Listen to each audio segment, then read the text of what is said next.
अस्सलाम वालेकुम। कौम से फ़िरौन की बातचीत के बारे में बताएंगे। सूरह अल-ज़ुख़रुफ़ आयत नंबर 46। औज़ु बिल्लाहि मिनश शैतानिर रजीम। बिस्मिल्लाहिर रहमानिर रहीम।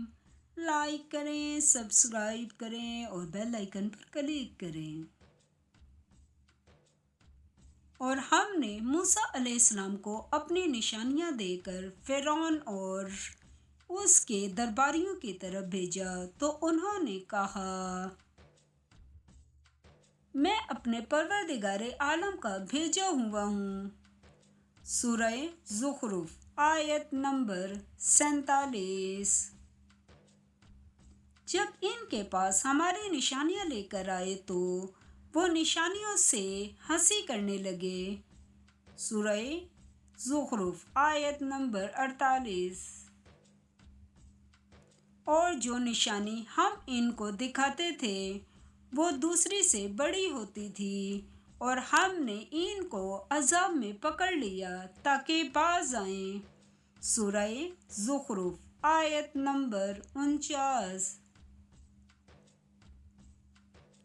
और कहने लगे कि ए जादूगर, इस अहद के मुताबिक जो तेरे परवरदिगार ने तुझसे कर रखा है इससे दुआ कर, बेशक हम हदायत याब होंगे। सूरह ज़ुख़रुफ़ आयत नंबर 50। जब हमने इनसे अजाब दूर कर दिया तो वो अहद शिकनी करने लगे। सूरह ज़ुख़रुफ़ आयत नंबर 51। और फ़िरौन ने अपनी कौम को पुकार कर कहा कि ए कौम, क्या मिस्र की हुकूमत मेरे हाथ में नहीं है और ये नहरें जो मेरे महलों के नीचे बह रही हैं मेरी नहीं हैं, क्या तुम नहीं देखते? सूरह ज़ुख़रुफ़ आयत नंबर 52। बेशक मैं इस शख्स से जो कुछ इज़्ज़त नहीं रखता और साफ गुफ्तगू भी नहीं कर सकता कहीं बेहतर हूँ। सूरह ज़ुख़रुफ़ आयत नंबर 53।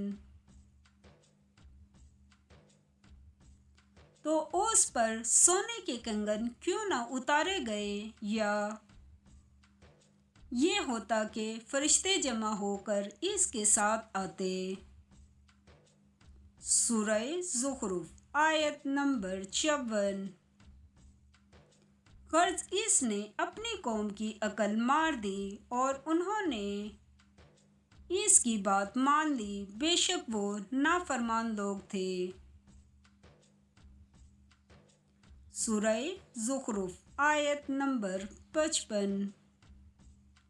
जब उन्होंने हमको खफा किया तो हमने इनसे इंतकाम लेकर और सबको डबो कर छोड़ा। सूरह ज़ुख़रुफ़ आयत नंबर 56। इनको गए गुज़रे कर दिया और पिछलों के लिए इबरत बना दिया।